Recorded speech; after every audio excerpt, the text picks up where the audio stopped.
Pourquoi le nombre de têtes nucléaires a-t-il augmenté ces dernières années? Cette question devient de plus en plus pertinente à mesure que le paysage géopolitique évolue et que l'équilibre des pouvoirs militaires change.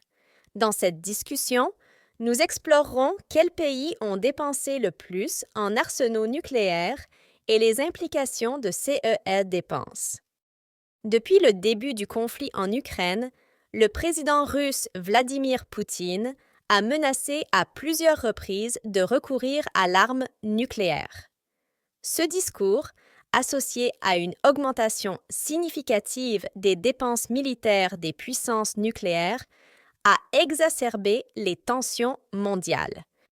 L'Institut international de recherche sur la paix de Stockholm, CIPRI, rapporte que les dépenses consacrées au réarmement nucléaire ont atteint près de 100 milliards de dollars en 2023, soit une augmentation de 13% par rapport à l'année précédente.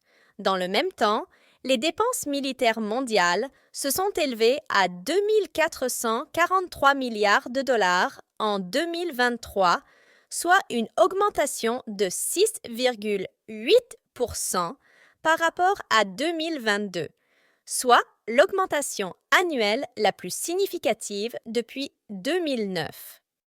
Quels pays modernisent leurs arsenaux nucléaires?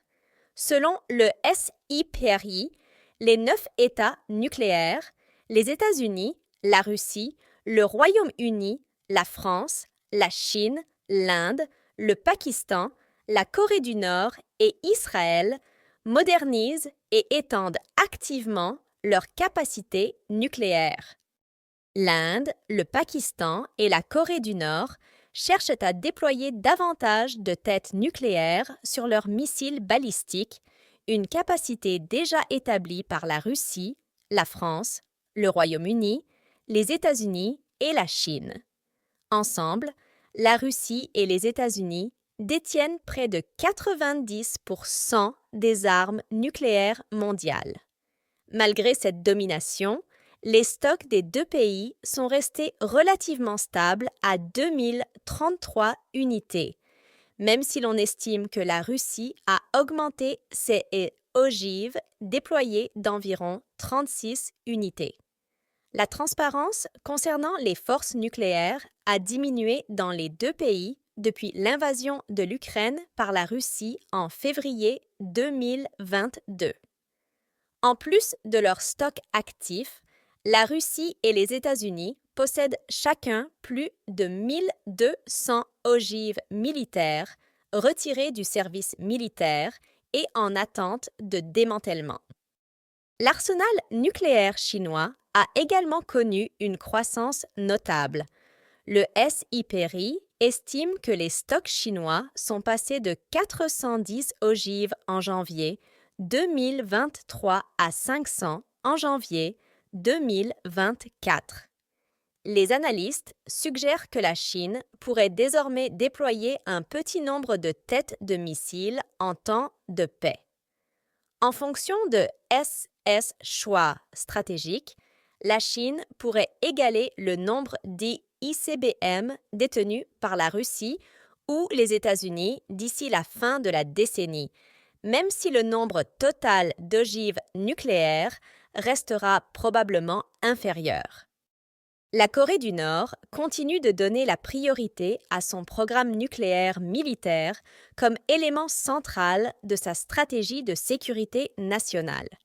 Le SIPRI estime que la Corée du Nord dispose désormais d'une cinquantaine d'ogives assemblées et de suffisamment de matière fissile pour fabriquer jusqu'à 90 ogives, soit une augmentation significative par rapport aux estimations précédentes. Israël, sans reconnaître officiellement qu'il possède des armes nucléaires, serait en train de moderniser son arsenal nucléaire et pourrait moderniser son site de production de plutonium à Dimona. Le rôle de l'OTAN dans le paysage nucléaire mondial évolue également. Le secrétaire général Jens Stoltenberg a indiqué que l'OTAN envisageait de déployer davantage d'armes nucléaires en réponse aux menaces croissantes de la Russie et de la Chine. En résumé, l'augmentation mondiale des ogives nucléaires reflète une interaction complexe entre dynamique géopolitique, stratégie de sécurité nationale et progrès technologique. Alors que les pays continuent d'investir massivement dans leurs capacités militaires, le paysage mondial reste précaire, avec des implications importantes pour la paix et la stabilité internationale. En espérant toujours que la paix prévaudra, je vous invite à mettre un like si vous avez aimé la vidéo et à vous abonner à la chaîne pour rester informé. Merci et à la prochaine fois.